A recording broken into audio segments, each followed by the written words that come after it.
आप एक ही बुक पढ़ो, चाहे कोई भी बुक पढ़ो आप। और प्रकाश ने 8 घंटे पढ़ के भी ऑल इंडिया फर्स्ट रैंक लाई है। उसमें है ना आप अपना टाइम है ना, जो भी टाइम आपका पढ़ने का, this side Pankaj Yadav, nursing officer AIIMS Delhi. तो जिस टाइटल को आप पढ़कर आए हो that is key master plan for cracking NORCET 7 by all India first rank. प्रकाश जाकर से खुद जानिए कि आप कैसे क्रैक कर सकते हो। वैसे अभी डीएसएसबी का भी एग्जाम चल रहा है और आने वाले टाइम में जिन बच्चों ने नॉरसेट 7 का फॉर्म फिल किया है तो वो भी एग्जाम लगने वाले नेक्स्ट सितंबर के अंदर। तो जितना भी टाइम पीरियड है उसके अंदर आप कैसे तैयारी कर सकते हो, कैसे नेगेटिव क्वेश्चंस को कम कर सकते हो और क्या क्या आपने नॉरसेट 6 के अंदर गलतियां की है उसको कैसे ठीक कर सकते हो, आप खुद जानिए ऑल इंडिया फर्स्ट रैंक प्रकाश जाकर से। और जानने से पहले सारे बच्चे टेलीग्राम के ऊपर ज्वाइन जरूर कर लेना। Telegram channel aim target AIIMS Delhi नाम से चैनल बना रखा है। उसके अंदर जितने भी प्रीवियस ईयर पेपर है डीएसएसबी के प्लस में नॉरसेट के सारे मैंने डाल दिए पीडीएफ, वहां से आप जाके डाउनलोड कर सकते हो। बाकी मैं प्रकाश जाकर से रिक्वेस्ट करता हूं कि प्लीज आप सारे बच्चों को बताइए कि किस तरीके से आप तैयारी कर सकते हो और नॉरसेट 7 को क्रैक कर सकते हो। हेलो नमस्कार सभी लोगों को।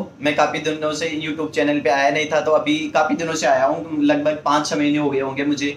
तो मेरे पास में से मैसेज आ रहे थे इंस्टाग्राम पे और व्हाट्सएप पे भी आ रहे थे कि सर हमें कुछ बताओ कि एग्जाम आ रहे हैं। मैं सब लोगों से आपसे ये पूछ रहा हूँ कि अभी आपकी स्टडी कैसे चल रही है, या तो सब लोगों ने पढ़ लिया होगा या पढ़ रहे होंगे। तो मैं ऐसे बोल रहा हूँ कि जिन लोगों ने अभी जो भी पढ़ा है ना वो दोबारा पढ़ने की जरूरत है, क्योंकि अभी एग्जाम में क्या होता है कि रिवीजन चाहिए होता है। ऐसा नहीं कि अब आप नया टॉपिक पढ़ रहे हो, अगर नया टॉपिक पढ़ोगे तो उसको भी 1-2 बार की रिवीजन की जरूरत है, तब जाके याद होगा। लेकिन आपके पास इतना टाइम है नहीं, अब इतना ही टाइम आपके पास में 15-20 दिन का, तो उसमें ऐसा करना है कि आपको रिवीजन ज्यादा करना है और क्वेश्चन प्रैक्टिस ज्यादा करनी है। तो सब लोग से मैं यही निवेदन करता हूं कि जिन्होंने जितना पढ़ा है ना उसको ठीक से दोबारा रिवाइज करो। ऐसा नहीं कि नया आप कुछ बुक ले रहे हो या नई चीज पढ़ रहे हो या यूट्यूब पे क्लासेस देख रहे हो कि ये नई चीज पहली बार देख रहा हूँ, या पहली बार मत देखना, ओनली रिवाइज करना आपको अभी तक। हाँ तो प्रकाश एक बार प्लीज सारे बच्चों को बताइए कि जैसे जो मेरे पास में जनरली कमेंट आते हैं कि सर मैं सिलेबस कैसे कवर करूं, तो आपने अपने टाइम के ऊपर कैसे सिलेबस कवर किया था जब आपके सामने फॉर्म की डेट आई थी, जब आपका एग्जाम लगने वाला था, तो किस तरीके से आपने पूरे सिलेबस को कवर किया था, एक बार वो बात जरूर बताइए। पहले जब मैं स्टार्टिंग से पढ़ रहा था तो मैंने ज्यादा पढ़ाई नहीं की थी कि मैं 18 घंटा पढ़ूं, 10 घंटे पढ़ूं, ऐसा कुछ नहीं था। मैंने रेगुलर ऐसा था कि 8 घंटे पढ़ूंगा मैं। जब एग्जाम की डेट आई थी उस टाइम पे मैंने ज्यादा नहीं 10-12 घंटे के अप्रोक्स इतना किया था। मैंने 4-5 घंटे पढ़ाए थे, क्योंकि 10-15 दिन की तो बात है, तो उसमें कर सकते हैं अपनी तरह हैंडल। और अगर कोई भी घर का काम हो उसको इग्नोर कर दो। मुझे भी मेरे घर वाले बोलते थे कि ये काम करो, लेकिन मैंने लास्ट के 10-15 दिन में तो बिल्कुल कुछ नहीं किया था, ओनली स्टडी कर रहा था। और उसमें है ना आप अपना टाइम है ना, जो भी टाइम आपका पढ़ने का, कि चल ठीक है, ऐसे नहीं कि सुबह 4 बजे उठ के पढ़ो। जब भी आप सुबह 6 बजे उठो, 5 बजे उठो या 7 बजे उठो, तो वो है ना आपका टाइम होना चाहिए फिक्स कि मैं हाँ इतनी बजे से लेकर रात को 10 बजे 11 बजे तक मुझे ये टाइम शेड्यूल करना। तो पहले आप अपने टाइम को शेड्यूल बनाओ और उसमें आपकी जो भी सब्जेक्ट है, फंडामेंटल है, एमएसएन है, साइकेट्रिक है, ओबीजी है, पीडियाट्रिक है, जो भी मेन सब्जेक्ट है उनको तो अच्छे से टाइम दो। और बाकी की और जो रिसर्च है, मैनेजमेंट है, उनको आप एग्जाम के 2-3 दिन पहले आप पढ़ के और उसको आप अपना सिलेबस रिकवर कर सकते हो। देखो मोस्ट इंपॉर्टेंट बात इसी चीज के अंदर यही आती है कि आपको उस सिलेबस के ऊपर फोकस करना है कि जो आपने निकाला हुआ है और आपने उसको रिवाइज करना है टाइम टू टाइम। मेन जो कंक्लूजन है इस पूरे टॉपिक का यही है कि आपको कंटिन्यूटी मेंटेन रखनी है। मैटर ये नहीं करता है कि कोई 12 घंटे पढ़ता है, मैं 17-17 घंटे भी पढ़ाई की, 16-16 घंटे भी पढ़ाई की। जब मेरे लास्ट के 25 दिन बचे थे और प्रकाश ने 8 घंटे पढ़ के भी ऑल इंडिया फर्स्ट रैंक लाई है 8 घंटे 10 घंटे पर। ये मत सोचिए कि उस 8 घंटे 10 घंटे भाई वो 6 महीने से पढ़ रहा है कंटिन्यूटी, तो उस 6 महीने का इफेक्ट उसको आने वाले जो टाइम पे इसका एग्जाम लगा और मेरा इसका तो सेम ही एग्जाम था, तो उस एग्जाम के अंदर इसकी ऑल इंडिया फर्स्ट रैंक आई। तो अगर एक ऐसा बंदा जो कंटिन्यूटी से ऑल इंडिया फर्स्ट रैंक ला सकता है तो आप क्यों नहीं ला सकते। तो at the end of the day आपको रिजल्ट जरूर मिलेगा, सिलेक्शन जरूर मिलेगा, तो इस चीज का ध्यान रखिए। देन इसके बाद में सेकंड क्वेश्चन मैं आपसे पूछना चाहता हूं, मोस्ट इंपोर्टेंट, जो मेरे पास भी आता है और मे बी आपके पास भी आता होगा, दैट इज कि नेगेटिव क्वेश्चंस को कैसे कम करें, क्योंकि बहुत सारे नेगेटिव क्वेश्चंस होते हैं और एम्स दिल्ली का पेपर पैटर्न चेंज हर बार करता है। तो इसके ऊपर आप क्या कहना चाहोगे, क्या बताना चाहोगे। नेगेटिव क्वेश्चन ऐसे होते हैं कि अगर आप एग्जाम में बैठे हो तो आपको एक तो डिप्रेशन, एंजाइटी होती है, उस वजह से आपके सबसे ज्यादा नेगेटिव होते हैं। उसमें ऐसे होता है कि मुझे ये क्वेश्चन आ रहा था लेकिन गलत हो गया, क्योंकि वो टेंशन से है, एंजाइटी जो भी है उससे। तो आप है ना एक तो तुक्के कम लगाना क्वेश्चन को, अगर जो आ रहा आपको उसी पे ही फोकस करना है, ठीक है। नहीं आ रहा उसको आप छोड़ सकते हो क्वेश्चन को। सेकंड चीज ये है कि अगर आप एग्जाम से पहले आप सही करना चाहते हो तो आप क्वेश्चन प्रैक्टिस करो। अगर आप क्वेश्चन प्रैक्टिस करोगे तो आपको एक तो टाइम मिलेगा, कि मुझे इतने घंटे में इतने क्वेश्चन करने हैं, ऐसे प्रैक्टिस करनी है। ऐसे नहीं कि आप 10 घंटे में आप 100 क्वेश्चन कर रहे हो, ऐसे प्रैक्टिस नहीं करनी। आपको टोटल ऐसे करना है कि मुझे 3 घंटे में मुझे 200 क्वेश्चन प्रैक्टिस करनी है। ऐसे तो आप 200 क्वेश्चन तो आप 6 घंटे में आराम से 150 के समथिंग सही कर सकते हो, लेकिन अगर 3 घंटे में करोगे तो आपका रेगुलरिटी बनेगी, आपको टाइम कम मिलेगा, तो आपकी प्रैक्टिस बनती रहेगी, जिससे आप एग्जाम में 200 क्वेश्चन आराम से कर सकते हो। आप ऐसे प्रैक्टिस करना है कि जो भी बुक है, आप कोई भी बुक पढ़ रहे हो, टारगेट आई पढ़ रहे हो या साउंडर्स पढ़ रहे हो, एनक्लेक्स में से कोई भी बुक पढ़ रहे हो, तो उसका आप टाइम देके फिर क्वेश्चन प्रैक्टिस करना। जितनी क्वेश्चन प्रैक्टिस करोगे ना, उतना ही आपको बेनिफिट मिलेगा नेगेटिव मार्किंग कम करने में।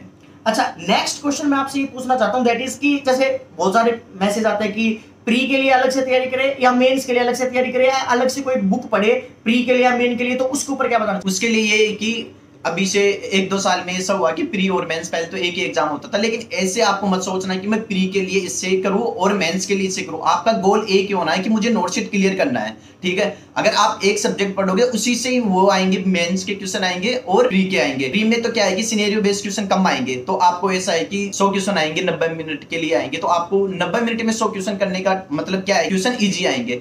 और लेकिन सेकंड पेपर में क्या है कि 180 मिनट में 160 क्वेश्चन, तो मतलब आप समझ जाओ कि सिनेरियो बेस्ड क्वेश्चन आएंगे। उसमें ऐसा है कि आप एक ही बुक पढ़ो, चाहे कोई भी बुक पढ़ो, आपको जो अच्छी लगे, स्टार्टिंग से पढ़ रहे हो या आपने अभी 6 महीने में पढ़े हो, तो अब ऐसा तो है नहीं कि मैं भी बताऊंगा आप तो दूसरी बुक चेंज करोगे, ऐसे मत करना। जो आप पढ़ रहे हो ना, वही कंटेंट आप अभी पढ़ो और उसको रिवाइज करो। बिल्कुल, देखो ये बहुत इंपॉर्टेंट बात है कि आपको दिमाग के अंदर है ना, ये बस एक मेम्ब्रेन से बना दी है कि प्री अलग है और मेन अलग है, दोनों चीजें एक ही है, सिलेबस एक ही है नर्सिंग का, और उसको आपको किस हिसाब से डील करना है ना, वो मोस्ट इंपॉर्टेंट चीज होती है। अगर आपने एनक्लेक्स पढ़ी है तो आप उस एनक्लेक्स के ऊपर ही फोकस रखें और साथ में एमसीक्यू की प्रैक्टिस करें। हाँ, प्री का पेपर थोड़ा सा इजी आता है कंपेरेटिव टू मेंस, और इस बार का जो पैटर्न है वो थोड़ा सा डिफरेंट आने वाला है। इसके ऊपर मैं डेडिकेटेड नेक्स्ट वीडियो बना दूंगा, जिसके अंदर आपको सारा बता दूंगा कि मेंस के लिए भी आप अलग से किस तरीके से थोड़ी बहुत तैयारी कर सकते हो, कि उसके अंदर सिनेरियो बेस्ड क्वेश्चंस वो जो पीडीएफ आई उसी के अंदर ही डाले हुए हैं, तो ये सारा सब कुछ है। और बाकी इसके अलावा जो आप तैयारी करें उसको रेगुलरिटी के साथ में मेंटेन करें और आपका सिलेक्शन होने के पूरे चांसेस बढ़ जाएंगे। अच्छा, नेक्स्ट क्वेश्चन मैं आपके सामने जो पूछना चाहूंगा, दैट इज कि जनरली आपके पास भी क्वेश्चंस आए होंगे कि जो मेरे पास भी आया था लास्ट टाइम, कि मेरे जो जैसे एक पेपर है प्री का, उसके अंदर 4-5 सेक्शन बना देते हैं ये, तो 5 सेक्शन के अंदर कुछ बच्चे पहले ही अटक जाते हैं, मेंस के अंदर भी अटक जाते हैं, तो वो पेपर को पूरा अटेम्प्ट ही नहीं कर पाते। तो पेपर को पूरा कैसे अटेम्प्ट करना है और किस तरीके से आप उस स्पीड के साथ में तैयारी करें या फिर उस स्पीड के साथ में पेपर अटेम्प्ट करें कि जिससे आपका सिलेक्शन हो जाए, तो पूरा पेपर ही अटेम्प्ट हो जाए, तो प्लीज सारे बच्चों को बताइए। उसमें ऐसा है कि अगर आप पहले से आपको पता है कि हाँ मेरा सिलेक्शन होगा, तो अगर आप प्रैक्टिस क्वेश्चन किए या आपका एवरेज या कभी टेस्ट सीरीज ज्वाइन कर रखे हो, तो आपका एवरेज ऐसे आ रहा है कि मेरी 80-85% आ रही है, तो उसमें ऐसा है कि अगर आप पहला सेक्शन करें तो उसमें कई बच्चे ऐसे होते हैं कि 2 ही क्वेश्चन आ रहे हैं, तो वो सोचेगा यार मुझे तो इसमें 2 ही क्वेश्चन आ रहे हैं, अगर मेरी इसमें से 18 क्वेश्चन में से 2 क्वेश्चन किया हूँ, 16 क्वेश्चन रह गया, तो अब आगे पता नहीं ऐसे क्वेश्चन आएंगे, तो मैं अभी तुक्के मार के इसको एवरेज कर लेता हूँ। एवरेज ऐसे नहीं करना, हर सेक्शन में आपको 10 से 12 क्वेश्चन करने हैं 18 में से, तब जाके आपका एवरेज ठीक से हो जाएगा। प्री क्वालिफाई करने के लिए 12 तो करने ही पड़ेंगे मैक्सिमम, 10 या 12 तो आप स्टार्टिंग से 12 क्वेश्चन मत करना, क्या पता नेक्स्ट सेक्शन आपके लिए फेवर में हो, कि आप उसमें पूरे क्वेश्चन आपको 18 के 18 क्वेश्चन आ रहे हो, तो आप ऐसे करना है कि जो जितने क्वेश्चन आए ना उतने क्वेश्चन करना, ऐसे नहीं कि आपके में इजी आ रहे हैं या दूसरे में हार्ड आ रहे हैं। तो पहले में अगर आपके हार्ड क्वेश्चन आ रहे हैं तो आपको जितने 2, 4, 5 क्वेश्चन जितने आ रहे हैं उतने क्वेश्चन करो, ठीक है। नेक्स्ट आप सेक्शन में जाओगे जब टाइम आउट होने के बाद में, तब आप क्वेश्चन उसमें आपको बेनिफिट मिलेगा, या क्या पता आपकी इजी क्वेश्चन आ सकते हैं उसमें, आपके लिए जो आपने पढ़ा है वही क्वेश्चन आए, ठीक है। तो 18 में से क्या पता सेकंड में आप 15-16 क्वेश्चन कर दोगे, तो आपका एवरेज बराबर हो जाएगा।